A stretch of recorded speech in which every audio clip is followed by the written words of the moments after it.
இந்து மதம் இங்க இருக்க வரைக்கும் ஒரு அரை அடி சாமி சிலை இந்தியாவில் இருக்க வரைக்கும் இங்க கம்யூனிஸ்ட் வராது. உண்மையான தமிழனாக இருந்தால் இந்து மதத்தை விட்டு உடனடியாக வெளியேறுங்கள். இந்து மதத்தை விட்டு உடனடியாக வெளியேறுங்கள். 100 வருஷ கோயில் இடிச்சிருக்கேன். இதே டிஆர் பாலு. சரஸ்வதி கோயில், லட்சுமி கோயில், இன்னொரு கோயில் என்ன? சரஸ்வதி, லட்சுமி, இன்னொரு கடவுள் பார்வதி கோயில். இந்த 3 கோயில நான் தான் இடிச்சேன். கடவுளுக்கு எதிரா இங்க ஒரு உண்டியல் இருக்கா? ஆமா. அதுக்கு எதுக்கு ஸ்டெண்ட் வச்சுட்டு ஒரு காவலாளி நிற்கிறான்? கோயில் வாசலில் வாக்கு சேகரித்த ஸ்டாலின் நெற்றியில் குங்குமம் வைக்கப்பட்டது. இதனை அவர் உடனடியாக அழித்துவிட்டதால் அங்கு சிறிது நேரம் பரபரப்பு நிலவியது. சதானத்தை விதையிருப்போம்.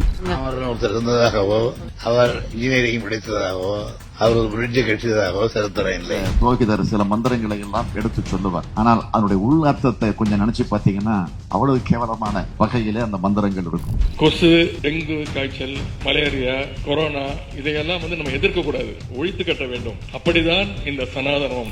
ராமர் பிறந்ததுக்கு என்ன அட்டாச்சு? எங்கடா பிறந்தாரு? இப்படி கட்டியிருந்தா, பூப்பா கட்டியிருந்தா அது மசூதி, உயரமா கட்டியிருந்தா அது தேவாலயம், நிறைய அசிங்கமான பொம்மைகள் எல்லாம் இருந்தால் அது கோவில்.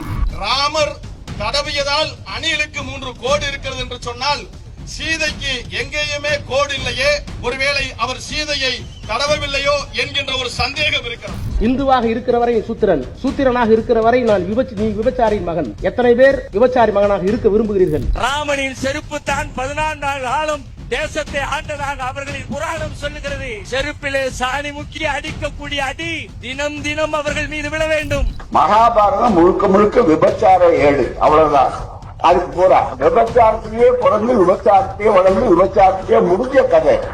ராமன் குடியார ராமன், விபச்சார சீதை. ஒரு விலை மாதவியின் வீட்டுக்கு ஒருத்தன் போறான். போகும்போது அங்க அந்த அம்மா கேக்குது, நீ பார்த்து நீங்க சைவமா வைணவமா அப்படின்னு கேக்குது. அவனுக்கு ஒண்ணும் புரியல. இல்ல சைவம்னா படுத்துக்கிறது,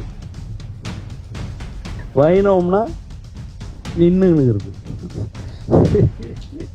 நின்னுங்கனா 5 படுத்தா 10, நின்னுங்கனா 5 படுத்தா 10.